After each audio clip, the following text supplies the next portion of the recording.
आप सभी को नमस्कार और विश्व मृदा दिवस 2025 जो कि 2014 से पूरी दुनिया के द्वारा मनाया जा रहा है। इस साल की थीम है हेल्दी सॉइल हेल्दी सिटी, यानी कि स्वस्थ मृदा स्वस्थ शहर। जैसा कि हम लोग देखते हैं अपने आसपास में जिस तरह से केमिकल्स का प्रयोग हो रहा है मिट्टी के अंदर, पूरी वसुंधरा यानी धरती जो है हमारी अलग अलग तरह के विषैले पदार्थों से मिट्टी हमारी खराब हो चुकी है, जिसका परिणाम है कि जो भी उसमें उपजाया जाता है वो सारा की सारा मानव शरीर के अंदर आता है और हम लोगों को अलग अलग बीमारियां होती हैं। तो इस दिन अगर हम लोग ये प्रतिज्ञा लें कि हमारा जो भी कचरा है उस कचरे को हम अलग अलग करें और कोई भी केमिकल को हम मिट्टी में ना डालें, उसका ठीक से निपटान करें। नंबर 2, सबसे अच्छा तरीका है मृदा को अच्छा रखने का कि हम ज्यादा से ज्यादा पेड़ लगाएं, अधिकतर संख्या में हम लोग पेड़ लगाएं। तीसरा, जैसे डिजास्टर मैनेजमेंट के अंदर हम लोग देखते हैं कि आजकल बाढ़ काफी बढ़ चुकी है, सूखा बढ़ रहा है, लैंडस्लाइड्स बढ़ रही हैं और बाकी की प्राकृतिक आपदाएं आ रही हैं। इन सब के पीछे एक और बहुत बड़ा कारण है कि हम अपनी मिट्टी का ठीक से ध्यान नहीं रख रहे हैं। अगर हम छोटी छोटी बातों पे ध्यान दें, फॉर एग्जाम्पल अपने घर के अंदर ही हम होम कंपोस्टिंग करें, जैसे हमने अपनी एकेडमी के अंदर अपना कंपोस्टिंग शुरू किया है जिसमें कि कंपोस्टिंग मशीन ली है। कोई भी हम लोग पेस्टिसाइड और इंसेक्टिसाइड का हम ना नए कैंपस में ना पुराने कैंपस में प्रयोग करते हैं। इस साल हम लोगों ने 9000 से ज्यादा पौधे लगाए हैं। साथ ही हम रिकमेंड करते हैं सभी लोगों को कि जब हम फ्लोर क्लीनर यूज करते हैं एसिड वाले, या फिर अपने डिश वॉशर जो हैं, जो डिश वॉश करने के लिए हम लोग विम या फिर कोई भी अलग चीजों को केमिकल को यूज करते हैं, या फिर नहाने धोने के अंदर जिन केमिकल का प्रयोग करते हैं, वो सारे के सारे केमिकल कहीं ना कहीं हमको वापस मिल जाते हैं। जब हम पैदल चल रहे हैं तो हमारे पैरों के माध्यम से हमारे शरीर को आ रहे हैं, मिट्टी में हम डाल रहे हैं तो मिट्टी में फसल के माध्यम से हमको खाने को मिल रहे हैं। तो मैं गुजारिश करूंगा कि लोग बायो एंजाइम्स का घर में प्रयोग करें और अपने घर में अगर हम छोटी छोटी चीज़ों को ही लगाएं, जैसे घर में हम पालक लगा सकते हैं, हम धनिया लगा सकते हैं, हम मूली लगा सकते हैं, टमाटर लगा सकते हैं, और इनको अमृत जल के द्वारा, जिसमें कि देसी गाय का गोबर, थोड़ा सा गुड़ और थोड़ा सा पीपल के पेड़ की मिट्टी, इन सब का अगर हम मिश्रण करके 7 दिन के अंदर उसको रख के बनाते हैं तो उस जल को 1:10 1/10 के अनुपात में अगर हम पौधों को 15-15 दिन पर दें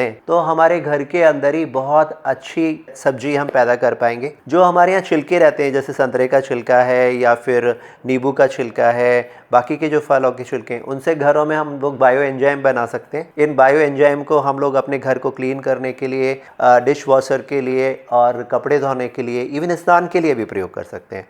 तो हम देखेंगे कि कितनी आसानी से उन हानिकारक केमिकलों से निजात पा सकते हैं। और एक जो बड़ी आपदा आ सकती है, एक तरह से देखा जाए, आपदा क्या है, जब हम जमीन में बहुत ज़्यादा केमिकल का प्रयोग कर रहे हैं तो ज़मीन की ताकत खत्म हो रही है पानी को अवशोषित करने की। जब वो ताकत खत्म हो रही है तो शहरों में पानी भर जाता है क्योंकि पानी नीचे जा नहीं पाता।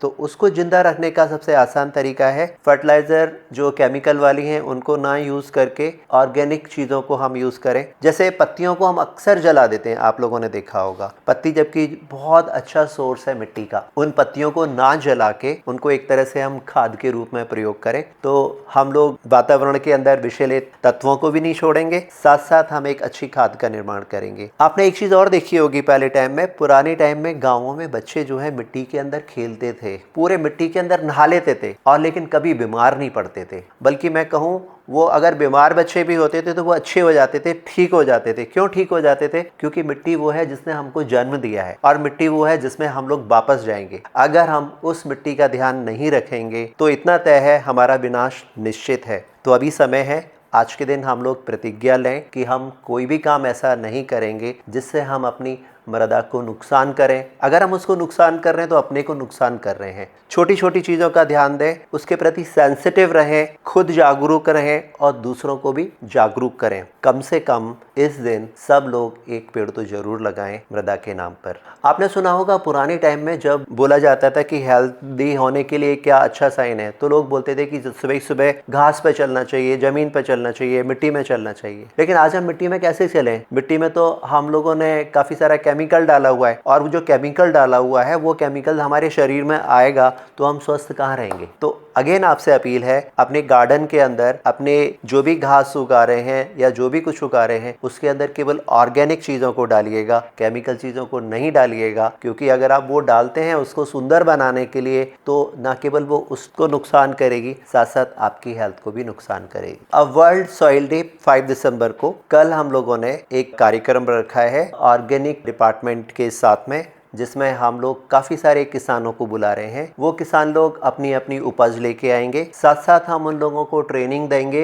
नेचुरल फार्मिंग के बारे में, ऑर्गेनिक फार्मिंग के बारे में, डिजास्टर से कैसे निपटा जाए, लाइफ सेविंग स्किल्स उनको हम लोग प्रोवाइड करेंगे। और उम्मीद करेंगे ये सारी चीज़ें जब वो अपने साथ में लेके जा रहे हैं उनको तो अपनी लाइफ में प्रयोग कर ही रहे हैं, साथ साथ आगे भी उसको फैला रहे हैं, जिससे बाकी के लोगों को भी ये मैसेज मिले कि हम लोग अपनी मृदा को कैसे अच्छा बनाएं, अपने वसुंधरा का कैसे अच्छे से ध्यान रखें और हम लोग स्वस्थ कैसे जिएं। मैं आप सब लोगों से अपील करता हूं कि 5 दिसंबर को NDRF academy civil line campus के अंदर ये प्रोग्राम 10 बजे से शुरू होगा। इसमें फार्मर्स के द्वारा स्टॉल्स लगाई जाएंगी, कुछ व्याख्यान होंगे, जिला कलेक्टर इसके मुख्य अतिथि होंगे और रीजनल डायरेक्टर ऑर्गेनिक फार्मिंग वो भी यहाँ पर होंगे एज ए को स्पॉन्सर्ड एंड ऑर्गेनाइजर। आप सब लोग इस प्रोग्राम में जरूर आइएगा। एनडीआरएफ की तरफ से लाइफ सेविंग स्किल्स सिखाई जाएंगी, बाकी इक्विपमेंट का हम लोग डेमो देंगे, किस तरह से आपदा के समय उनको प्रयोग करते हैं, और काफ़ी सारा आपको सीखने के लिए मिलेगा। साथ ही कल हम आपको वो सारी चीज़ें भी सिखाएंगे जिसकी मैं चर्चा कर रहा था, जैसे बायो एंजाइम्स को कैसे बनाया जाए, कैसे उनका प्रयोग किया जाए, कैसे हम अपने घर के अंदर अमृत जल बना सकते हैं, उसका प्रयोग करके अपने घर में ही वो सब्जियां उगा सकते हैं